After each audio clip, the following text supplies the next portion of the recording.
اللهم صل على سيدنا ومولانا محمد وعلى آله وصحبه وبارك وسلم اللهم نحمده ونصلي ونسلم على سيدنا ومولانا محمد رسوله النبي الأمين المكين الحنين الكريم الرؤوف الرحيم. أما بعد، أعوذ بالله من الشيطان الرجيم. بسم الله الرحمن الرحيم. إنما المؤمنون الذين آمنوا بالله ورسوله ثم لم يرتابوا وجاهدوا بأموالهم وأنفسهم في سبيل الله أولئك هم الصادقون. صدق الله مولانا العظيم. معزز خواتین و حضرات اور کارکنان تحریک منہاج القرآن، اللہ جل مجدہ کا شکر ہے جس نے اپنی توفیق خاص سے ہمیں اقامت دین، اتحاد امت، احیاء و غلبہ اسلام اور مصطفی انقلاب کی اس عظیم تحریک اور عظیم مشن کا سپاہی بنایا، اور اس دور زوال میں ایمان اور اسلام کے دفاع کے لیے اور اللہ کے دین کی اقامت اور فروغ کے لیے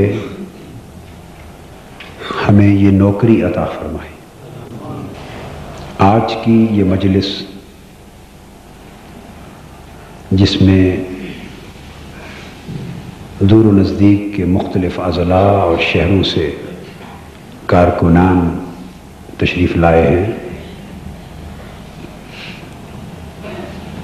اس کا جمعۃ المبارک میں حاضری کے علاوہ ایک خاص مقصد بھی ہے۔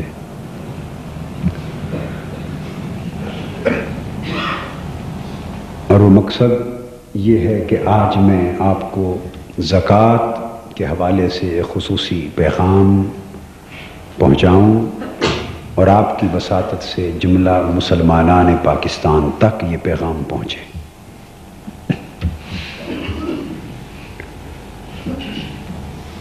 آپ کو معلوم ہے کہ اللہ کے دین کی جد و جہد ہو یا انسانی زندگی کی کوئی اپنی کاوش،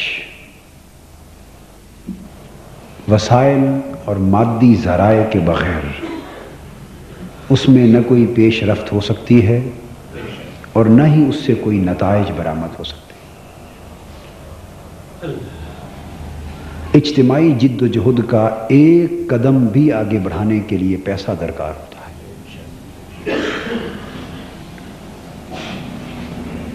پہلے وقتوں میں جد و جہد کے بہت سے مظاہر ہوتے تھے اور وسائل اور مالی ذرائع کی کمی کے باوجود معاشرے میں ان کاوشوں سے قدرے بہتر نتائج پیدا ہوتے تھے۔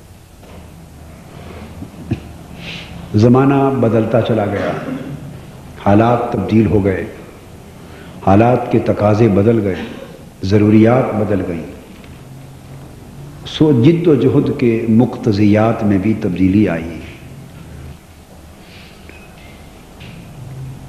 آج معاشرہ چند سو یا چند ہزار افراد پر مشتمل نہیں ہوتا، چند لاکھ افراد پر بھی مشتمل نہیں ہوتا کہ انفرادی کاوشوں سے، تھوڑے افراد کی محنت سے وہ پیغام سب تک پہنچ جائے، اور خالی ایک آدھ بار پیغام کے پہنچ جانے سے لوگ اس عظیم کام کی طرف متوجہ نہیں ہو جاتے۔ یہ دعوت کا ایک عمل ہے جس میں تسلسل ضروری ہوتا ہے۔ تو ایک پیغام پے در پے لوگوں تک پہنچتا رہے، سب تک پہنچے اور مسلسل پہنچتا رہے۔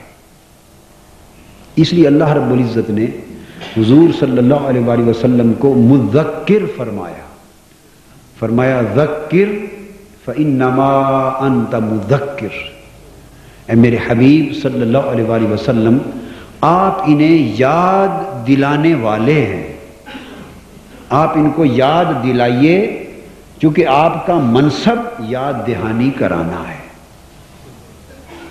یعنی بار بار میسج پہنچانا۔ اور تذکیر کے اندر نسیان پایا جاتا ہے، یعنی بار بار یاد دلانا اسی کو ضروری ہوتا ہے جو بار بار بھول جاتا ہے۔ جو بھولا ہی نہ ہو اسے یاد دلانے کی ضرورت نہیں ہوتی۔ تو اللہ تبارک و تعالی نے منصب نبوت کو منصب تذکیر سے تعبیر فرمایا کہ اللہ کا نبی یاد دلانے کے لیے آتا ہے۔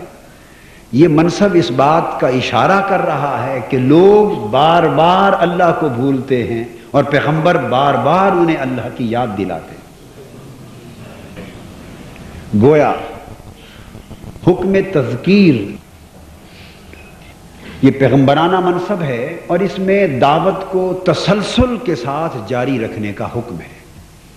اگر آپ نے ایک ایکٹیویٹی کی اور ہزاروں لوگوں تک وہ بات پہنچا دی، اس کے بعد آپ کی ایکٹیویٹی ہی نہیں ہوئی، تو جنہوں نے ایک بار سنا وہ بھی بھول گئے، اور جنہوں نے سنا ہی نہیں تھا ان تک تو بات پہنچی نہیں، تو گویا فریضہ دعوت ادا ہی نہ ہو سکا۔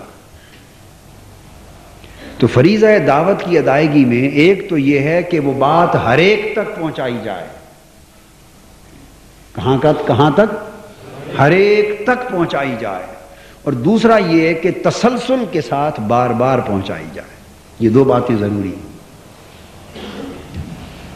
اب سوال پیدا ہوتا ہے کہ کس طرح پہنچائی جائے؟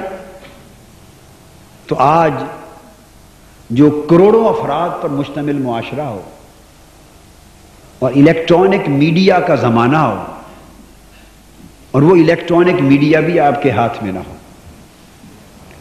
اور دیگر صحافتی ذرائع ابلاغ ان پر بھی نہ آپ کا کنٹرول ہو اور نہ وہ آپ کے زیر اثر ہوں، اور ان کے ذریعے اپنی بات کو تسلسل سے مؤثر طریقے پر پہنچانے کے جو تقاضے بنا دیے گئے ہیں بدقسمتی سے، وہ بھی آپ پورے نہ کر سکتے، تو آپ گویا معاشرے میں ابلاغ کے اعتبار سے بے دست و پا ہو گئے۔ لہذا بے دست و پا ہو کر اپنی بات کو ہر ایک تک پہنچانا اور مسلسل پہنچاتے رہنا، اس عمل کے بغیر نہ دعوت دین کا فریضہ ادا ہوگا، نہ اشاعت و فروغ دین کا فریضہ ادا ہوگا، نہ اقامت دین کا فریضہ ادا ہوگا، نہ غلبہ و احیاء اسلام کا فریضہ ادا ہوگا، نہ مستفوی انقلاب کی جد و جہد آگے بڑھے گی، اور نہ عظمت اسلام کا اور اتحاد امت کا اور اسلامی بلاک کے قیام کا خواب شرمندہ تعبیر ہوگا۔ یہ ایک مسلسل جد و جہد ہے، اور اس کے برعکس دین کی قدروں پر کفر کی طرف سے مسلسل حملہ ہو رہا ہے، کفر کی یلغار میں تسلسل ہے، فحاشی اور عریانی کے حملے میں تسلسل ہے، فسق و فجور اور لادینیت کی طرف جو بلایا جا رہا ہے اس عمل میں تسلسل ہے، اور وہ دعوت آپ کے گھروں تک پہنچ گئی ہے الیکٹرانک میڈیا کے ذریعے، ٹیلی ویژن کے ذریعے اور صحافتی ذرائع ابلاغ کے ذریعے۔ گھر بیٹھے فسق و فجور کی دعوت آپ کی آنکھوں کے سامنے ہے، آپ کی کانوں میں ہے، گھر گھر دجال داخل ہو گیا ہے، گھر گھر فسق و فجور کے مرکز قائم ہو گئے، گھر گھر کفر اور لادینیت کے مؤثر چشمے کھول دیے گئے، گھر سے نکلے بغیر کفر آپ کی آنکھوں کے سامنے آ رہا ہے، آپ کے کانوں میں آ رہا ہے، آپ کے دلوں کے دروازوں پر دستک دے رہا ہے، اور آپ کے خرمن ایمان اور خرمن غیرت کو جلا رہا ہے۔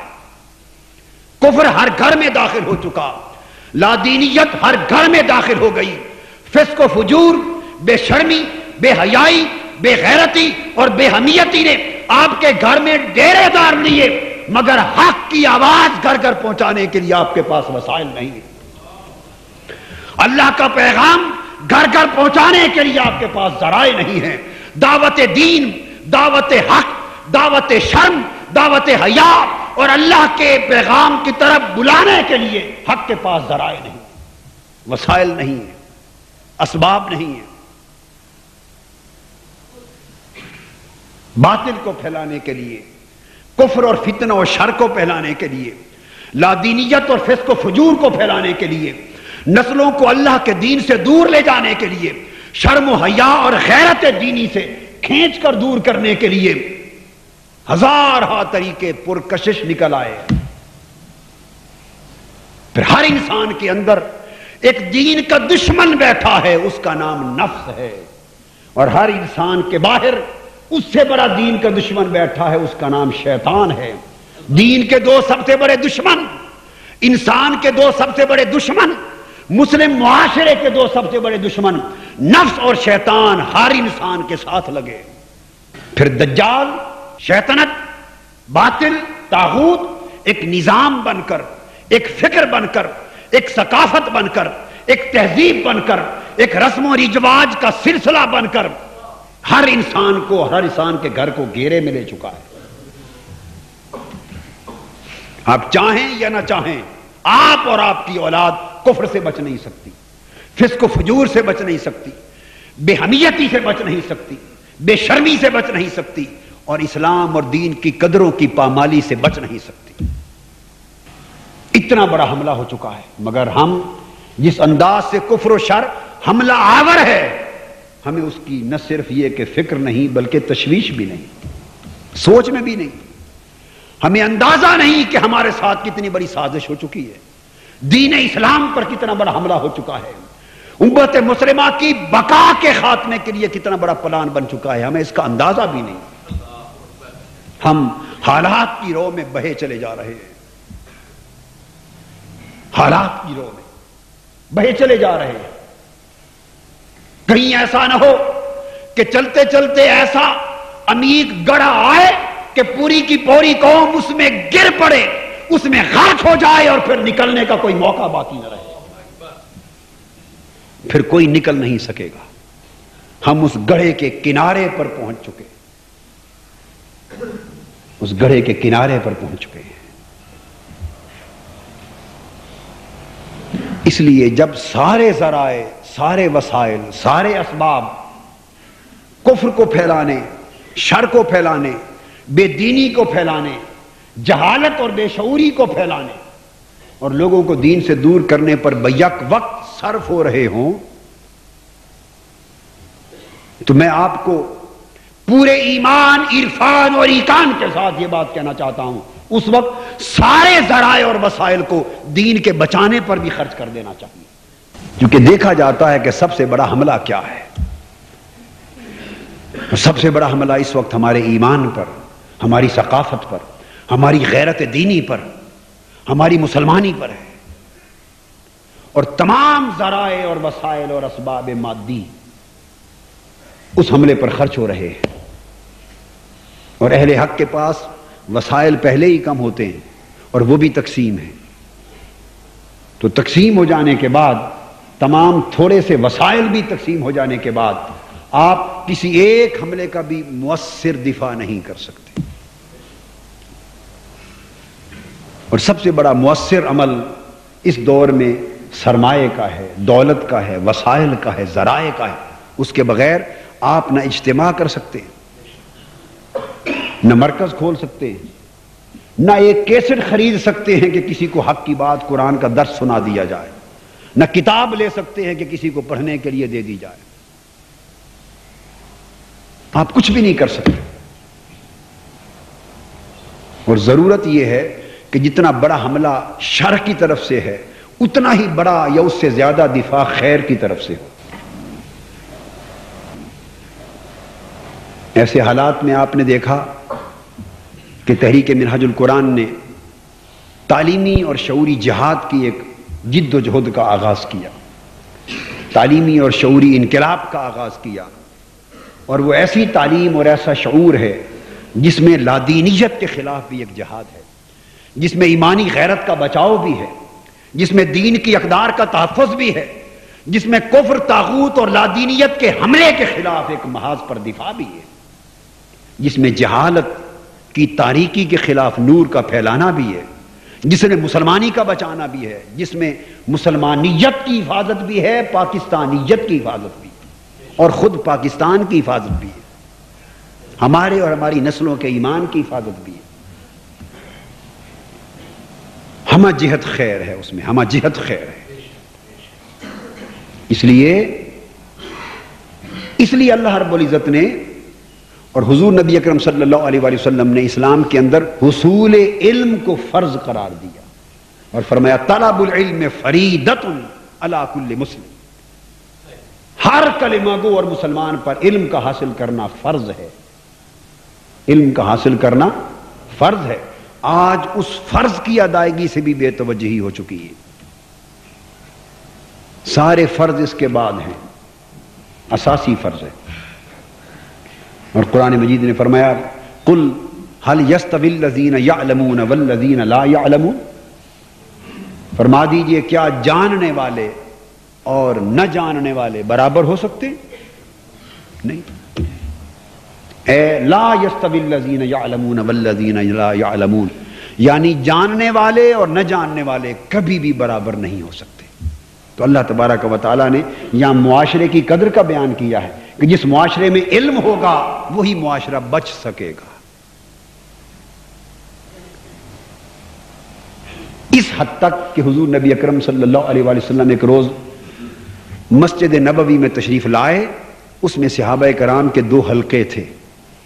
ایک حلقے میں کچھ صحابہ کرام بیٹھ کر ذکر اذکار کر رہے تھے، اللہ کا ذکر کر رہے تھے۔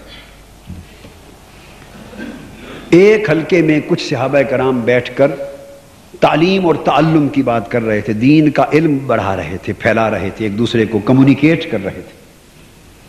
حضور علیہ السلام تشریف لائے اور آپ نے بعض صحابہ سے فرمایا تم نے دیکھا ادھر ذکر کا حلقہ ہے، ادھر علم کا حلقہ ہے، بتاؤ ان دونوں میں سے زیادہ افضل اور اللہ کو محبوب کون ہے؟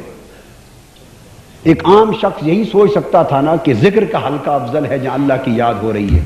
آپ نے فرمایا کام دونوں اچھا کر رہے ہیں مگر جہاں علم پہنچایا جا رہا ہے یہ حلقہ افضل ہے۔ حضور علیہ السلام چلے اور اہل ذکر کے پاس بیٹھنے کی بجائے مجلس علم میں جا کر بیٹھ گئے، ان کے ساتھ بیٹھے، مجالست فرمائی، ہم نشینی فرمائی اور فرمانے لگے انما بعثت معلما، اللہ نے مجھے معلم بنا کر مبعوث فرمایا، علم دینے والا بنا کر مبعوث فرمایا۔ الحمدللہ تحریک منہاج القرآن نے اس دور میں اس سنت کے احیاء کی ذمہ داری قبول کی ہے، اس فروغ علم اور اشاعت علم کی اجتماعی ذمہ داری کو ایک تحریک، ایک چیلنج، ایک منصوبے کے طور پہ قبول کیا ہے۔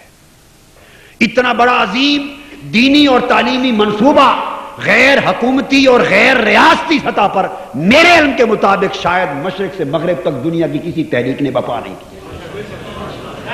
دنیا کی کسی تحریک نے۔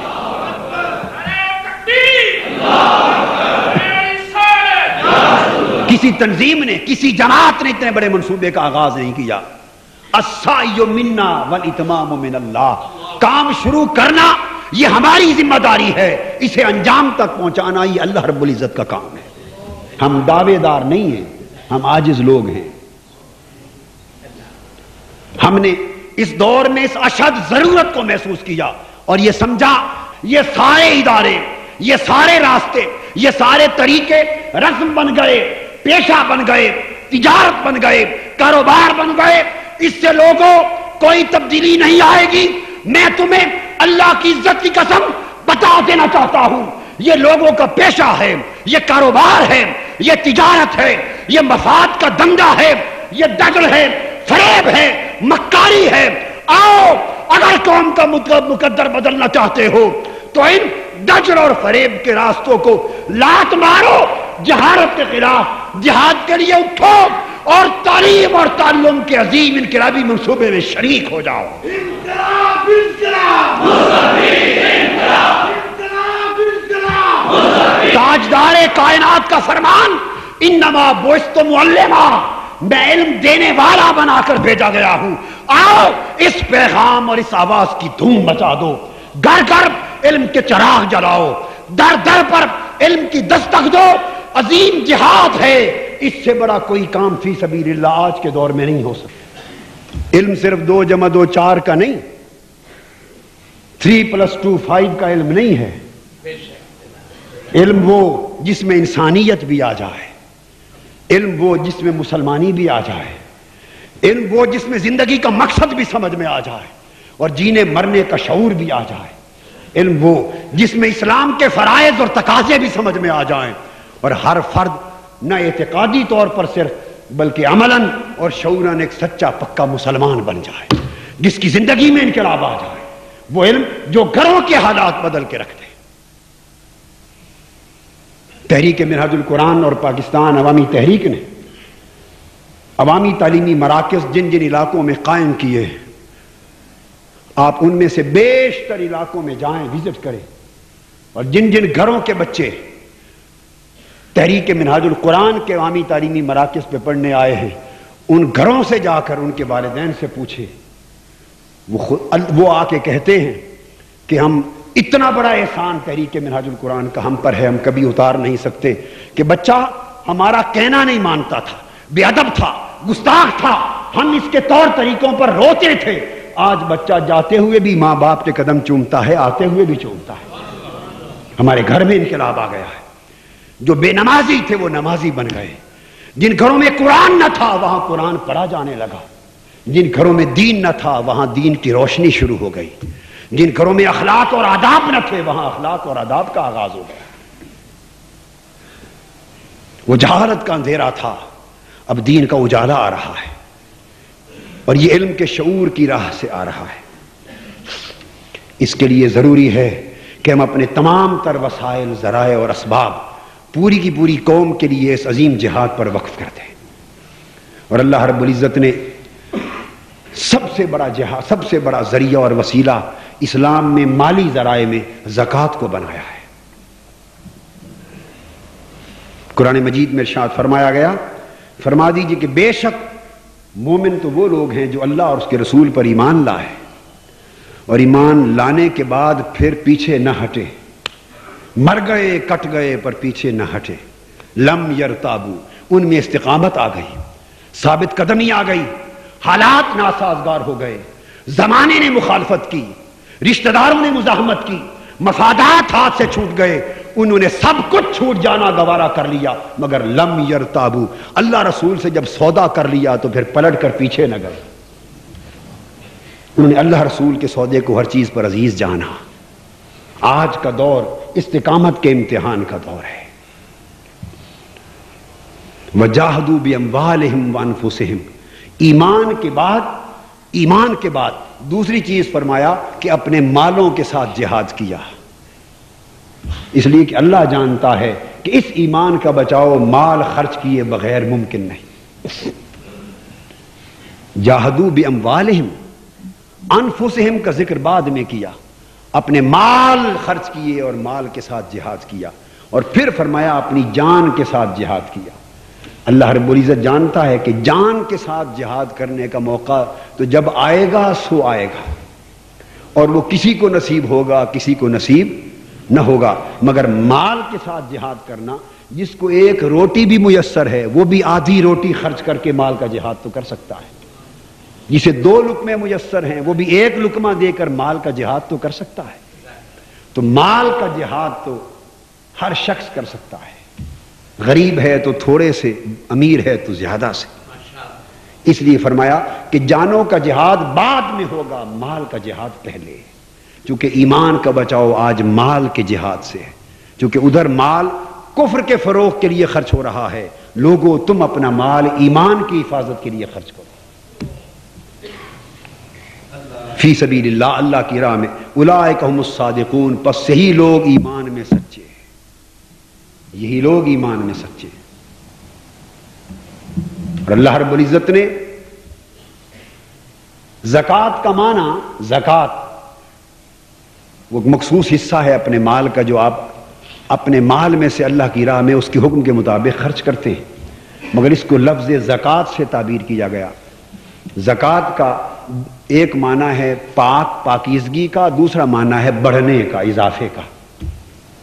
فرمایا یہ جو تم مال دیتے ہو یہ زکوٰۃ اس لیے ہے کہ اس مال کے نکلنے سے تمہارا مال بھی پاک ہو جاتا ہے اور تمہاری جان بھی، ایمان بھی پاک ہو جاتا ہے۔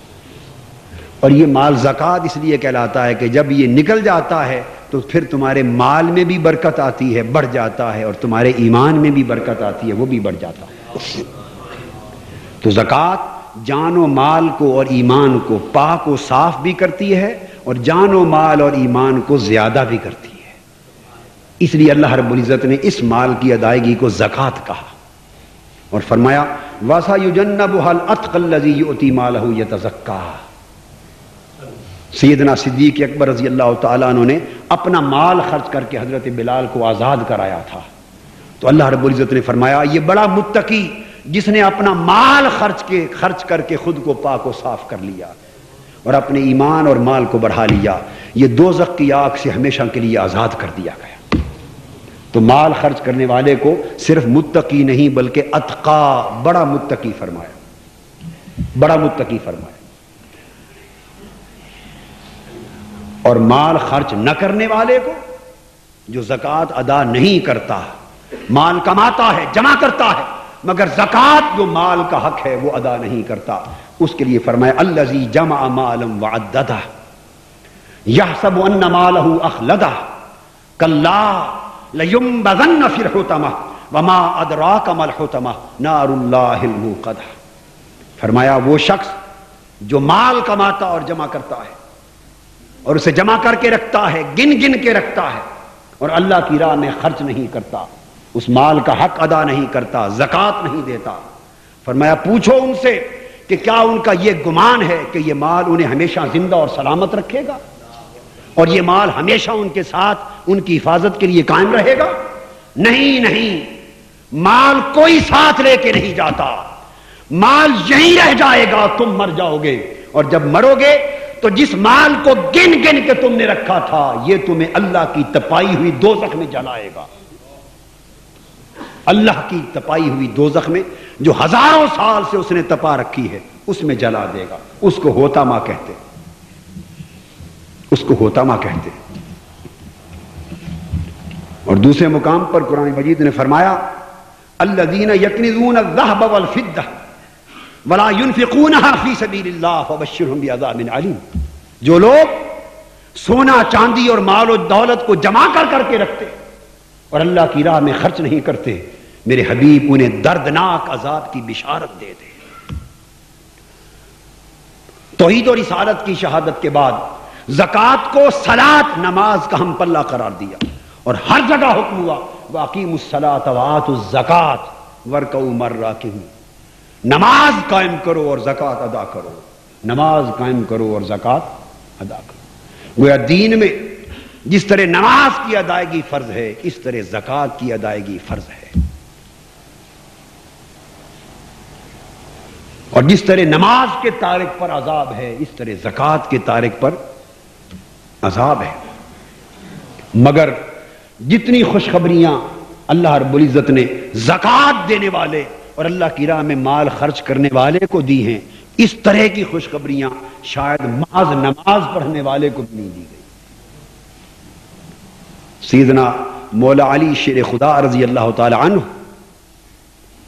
انہوں نے، اور سید عالم فاطمۃ الزہرا رضی اللہ تعالی عنہ، انہوں نے روزے رکھے اور اپنا مال ایک دن مسکین پر، ایک دن یتیم پر، ایک دن اسیر پر خرچ کر دیا، کھانا ان کو کھلا دیا، ایک روٹی ایک وقت کے کھانے کا مال تھا وہی خرچ کر دیا۔ اللہ پاک نے فرمایا وَيُطْعِمُونَ الطَّعَامَ عَلَىٰ حُبِّهِ مِسْكِينًا وَيَتِيمًا وَأَسِيرًا۔ وہ اللہ کی محبت میں اپنا مال دیتے ہیں اور کھانا کھلاتے ہیں، کبھی یتیموں کو، کبھی مسکینوں کو، کبھی اسیروں کو، اور کیا کہتے ہیں انما نطعمکم لوجہ اللہ، ہم نے تمہیں صرف اللہ کی رضا کے لیے کھانا کھلایا ہے، لا نرید منکم جزاء ولا شکورا، ہم تم سے نہ بدلہ چاہتے ہیں نہ شکر مندی چاہتے ہیں۔ اللہ پاک نے ان کے اتنے سے عمل کو بھی قرآن کا مضمون بنا دیا۔ اور جب سیدنا صدیق اکبر رضی اللہ تعالیٰ عنہ نے اپنا مال خرچ کیا حضرت بلال پر تو فرمایا مال احد من عنده الا من نعمت تجزا الا ابتغاء وجه ربه الاعلى ولسوف يرضى. میرے حبیب ابو بکر صدیق رضی اللہ تعالیٰ عنہ نے اپنا مال خرچ کر کے ایک کو جو غلامی سے نجات دلائی ہے، یہ کسی اور حاجت اور کسی اور احسان کا بدلہ نہ تھا، صرف اللہ کی رضا کے لیے تھا. وہ میری رضا کے لیے مال خرچ کر رہا تھا. میرے حبیب بتا دے کہ اسے خوشخبری سنا دے، اے ابو بکر ان قریب تیرا رب تجھ سے راضی ہو جائے گا. اور جب سیدنا صدیق اکبر رضی اللہ تعالیٰ عنہ نے اپنا سارا مال غزوہ تبوک پر خرچ کر دیا اور حضور علیہ السلام نے فرمایا ما ترکت وما ابقیت لأہلک یا ابا بکر، اے ابو بکر گھر والوں کے لیے کیا چھوڑ آئے ہو؟ پوچھا کیا چھوڑ آئے ہو؟ وہ سیدنا صدیق اکبر، وہ پروانہ چراغ مصطفی، وہ امام اور سر خیر گروہ عاشقہ فرمانے لگے یا رسول اللہ اب کہت لہم اللہ و رسولہ، مال تو سارا جمع کر کے اللہ کی رضا کے لیے آپ کی قدموں پر لا پھینکا ہے، رہ گئے گھر والے، گھر والوں کے لیے اللہ اور اللہ کا رسول چھوڑ کے آیا ہوں. بس جب مال سارا اللہ کی بارگاہ میں اللہ کی رضا کے لیے خرچ کر دیا، رب کائنات نے فرمایا جبرائیل فوری جا میرے ابو بکر جیسا لباس پہن لے اور میرے مصطفیٰ کی بارگاہ میں جا کر میرے رسول کی وساطت سے میرے ابو بکر کو میرا سلام پہنچا. صدیق اکبر رضی اللہ تعالیٰ عنہ نمازیں بھی پڑھتے تھے، روزے بھی رکھتے تھے، تہجد بھی پڑھتے تھے، جہاد بھی کرتے تھے، ارے سارے اعمال صالحہ کرتے تھے، مگر یہ مقدر کا ستارہ کسی عمل کے نتیجے میں نہ چمکا. جس دن سارا مال خدا کی راہ میں اس کی رضا کے لیے خرچ کیا، اس دن حالت ہی خدا کی مرضی کی کچھ اور تھی. اس دن خدا کے خوش ہونے کا حال ہی کچھ اور تھا. نمازوں کے نتیجے میں جبریل کو نہ بھیجا، جہاد کے نتیجے میں جبریل کو نہ بھیجا. جب سارا مال لٹا کر خوش آئے تو جبرائیل امین آیا، عرض کیا یا رسول اللہ صلی اللہ علیہ وسلم اللہ پاک نے ابو بکر کو سلام بھیجا ہے، آپ سلام پہنچا دیں.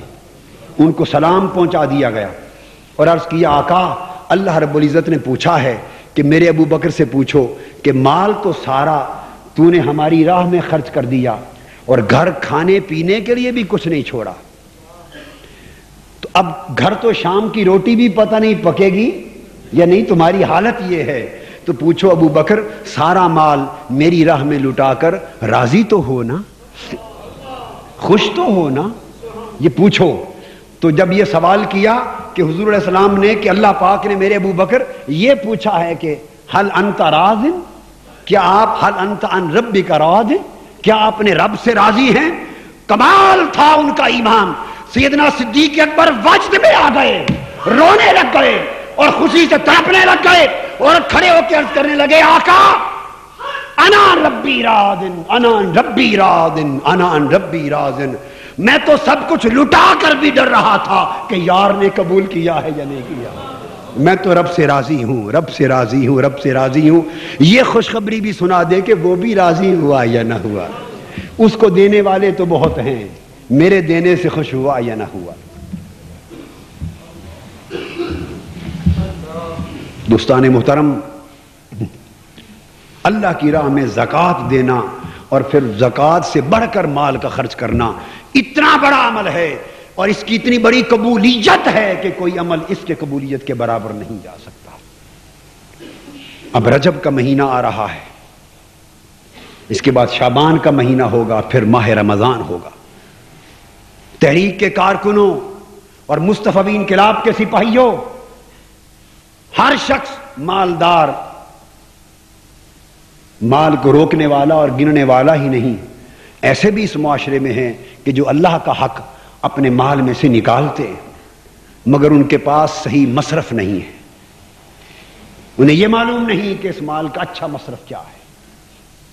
یہ آج کا میرا خطاب ایک پیغام ہے اور اس ملک کے ہر اس اہل ثروت تک پہنچا دیجئے جو اللہ کی راہ میں اس کا حق نکالتا ہو، نکالنا چاہتا ہو مگر اسے یہ خبر نہ ہو کہ اس کا اچھا مصرف کیا ہے. میرا پیغام پہنچا دو. میں نے بتا دیا کہ اس مال کا اللہ کا حق نکالنے والوں، اللہ کی راہ میں جہاں بھی خرچ کرو گے وہ اس کا مصرف ہوگا، مگر اس کا بہتر مصرف اس وقت اس تعلیمی، شعوری اور دینی جہاد میں اپنا مال خرچ کرنا ہے تاکہ پوری قوم کے ایمان کو بچایا جا سکے، پوری ملت کے دین کی حفاظت کی جا سکے، اور جہالت اور بے شعوری کے اندھیروں میں ڈوبی ہوئی قوم کو علم کا نور عطا کیا جا سکے، دین کا شعور عطا کیا جا سکے، ڈوبتی ہوئی غیرت ایمانی کی کشتی کو سنبھالا دیا جا سکے، اور گھر گھر داخل ہونے والے دجال کے خلاف دین کا جہاد بپا کیا جا سکے۔ یہ سب سے بڑا مصرف ہے جس کو شہروں سے لے کر دیہاتوں تک تحریک منہاج القرآن نے بپا کیا ہے۔ یہ ایک تحریک کا فریضہ نہیں، تحریک کا فریضہ ایک چراغ جلانا تھا، تحریک کا فریضہ دائی بن کر اس قوم کو بلانا تھا۔ اب لبیک کہنے کی ذمہ داری قوم کے افراد کی ہے۔ تحریک کے کارکنوں، سپاہیوں، آرام چھوڑ دو، آرام کو اپنے اوپر حرام کر لو اس وقت تک جب تک مصطفیٰ کا دین زندہ نہ ہو جائے، جب تک آقا کی امت کی حفاظت نہ ہو جائے، جب تک ایمان کی ڈالا ڈول کشتی کو بچا کر ہم ساحل مراد تک نہ پہنچا دیں۔ آرام کو حرام کر لو، آرام کو حرام کر لو، آرام کو حرام کر لو۔ میرے آقا کے دین پر حملہ ہو گیا ہے، آقا کی امت کی غیرت دین کے خرمن کو آگ لگ گئی ہے۔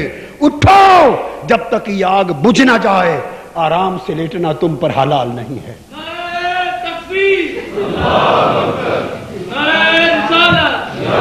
زکات مہم چلا دو، کارکنوں اپنے گمانڈ ختم کر دو، اکڑی ہوئی گردنیں خم کر دو، سفید استری شدہ لباسوں کو مت دیکھو۔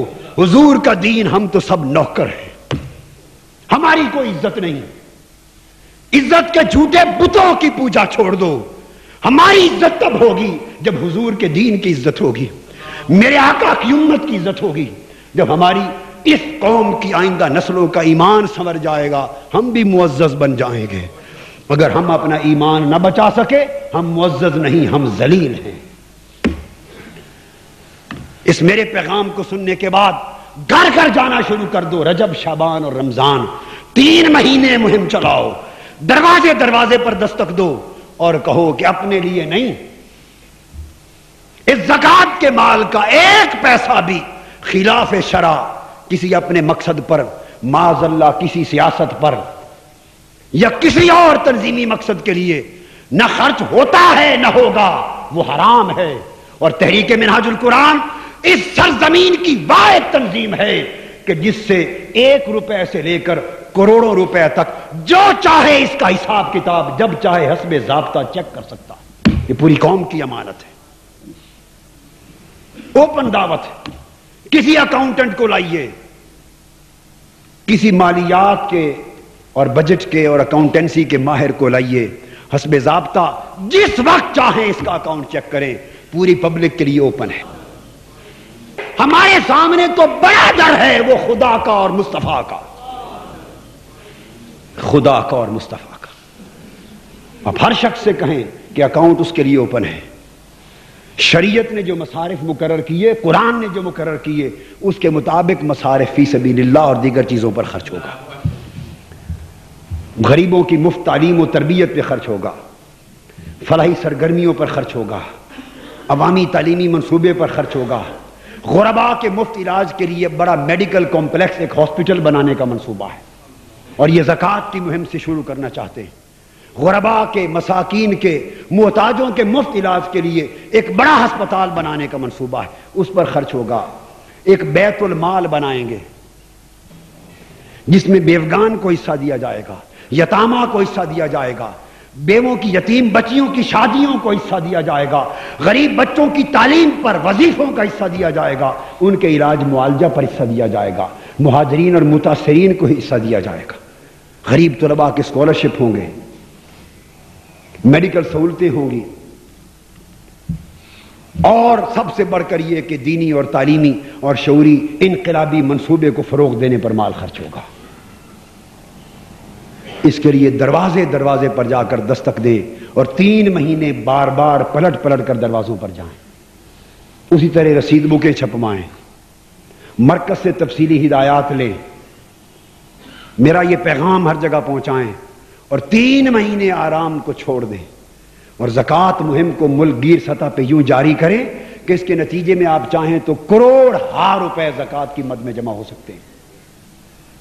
اور پھر ہمارے کام کے بیشتر مصارف وہ ہیں جو ان پر زکوٰۃ خرچ ہوتی ہے.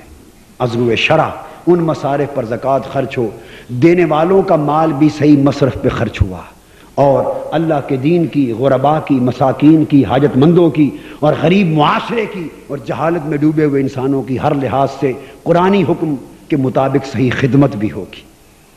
یہ وہ جگہ ہے جہاں کسی کا دیا ہوا 1 پیسہ بھی نہ رائے گا جائے گا نہ غلط استعمال ہوگا. اس کی ضمانت و امانت اللہ کی طرف سے ہے، اللہ کے رسول کی طرف سے ہے، دین کی طرف سے ہے.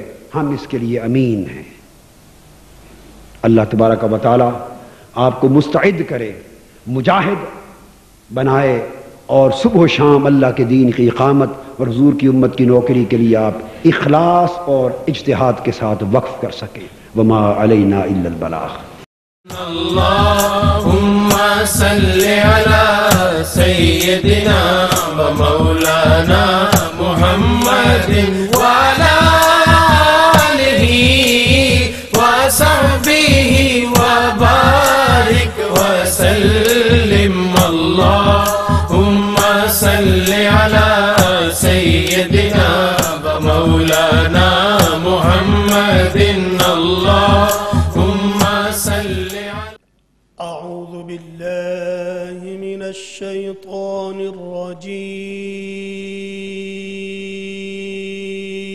الرجيم. بسم الله الرحمن الرحيم.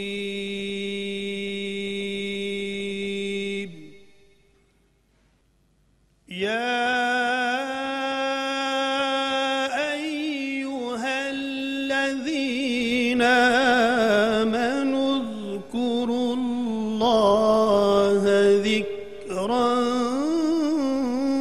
كثيرا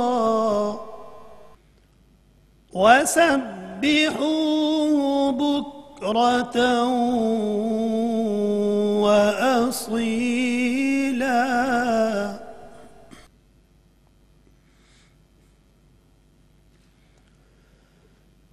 هو الذي يصلي عليكم وملائكته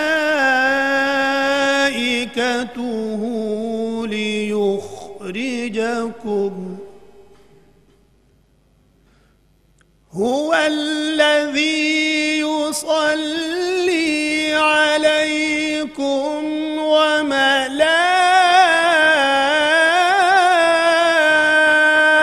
وملائكته ليخرجكم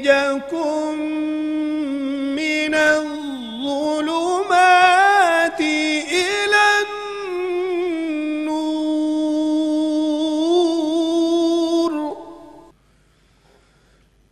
وكان بالمؤمنين رحيما. تحيتهم يوم يلقونه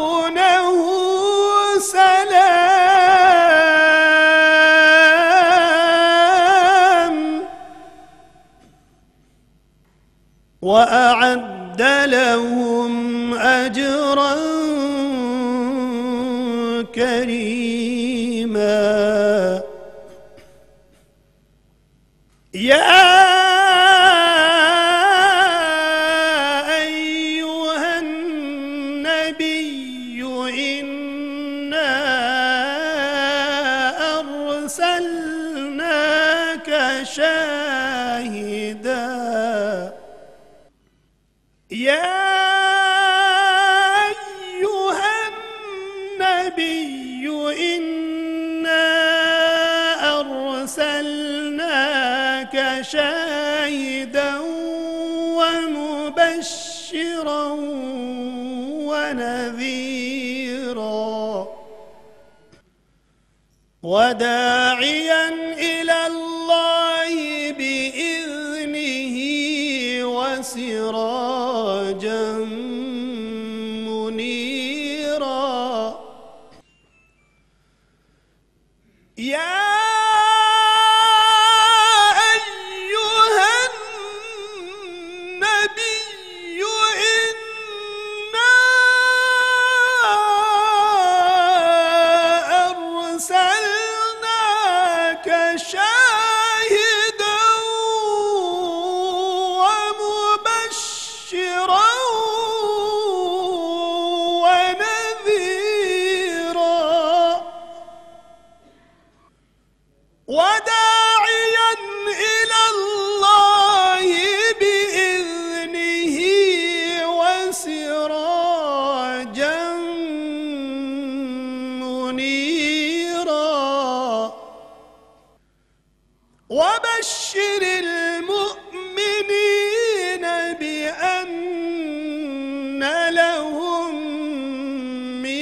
صدق اللہ العظیم. سب سے پہلے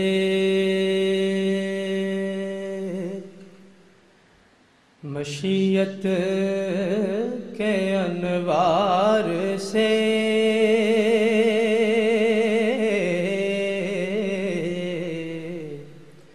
سب سے پہلے مشیت کے انوار سے نقش روئے محمد بنایا گیا،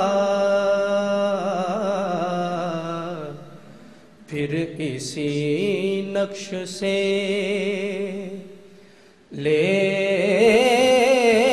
کے کچھ روشنی بزم کون و مکان کو سجایا گیا، پھر اسی نقش سے لے کے کچھ روشنی بزم کون و مکان کو سجایا گیا. سب سے پہلے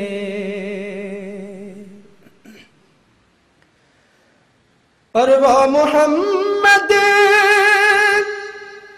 بھی احمد بھی محمود بھی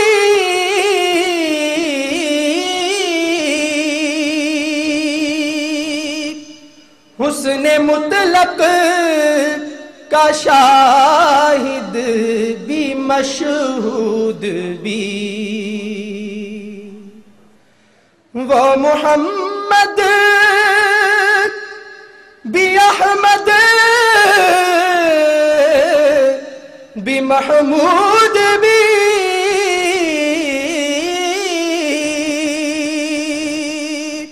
حسن مطلق کا شاہد بھی مشہود بھی، علم و حکمت میں وہ غیر محدود بھی، ظاہراً امیوں میں اٹھایا گیا، علم و حکمت میں وہ غیر محدود بھی، ظاہراً امیوں میں اٹھایا گیا. سب سے پہلے اور وہ چراغ محبت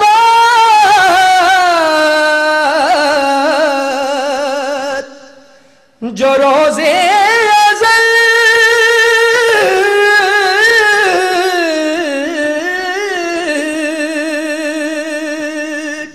خلوت مقام میں جلایا گیا، وہ چراغ محبت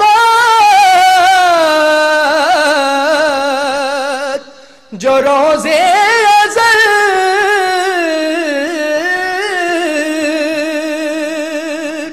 خلوت مقام میں جلایا گیا،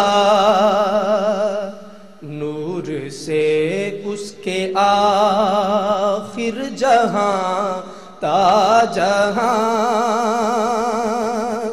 ذرے ذرے کا دل جگمگایا گیا، نور سے اس کے آخر جہاں تا جہاں ذرے ذرے کا دل جگمگایا گیا سب سے پہلے مشیت کے انوار سے نقش روئے محمد بنایا گیا نور سے اس کے لے کہ کچھ روشنی بزم کون و مکان کو سجایا گیا سب سے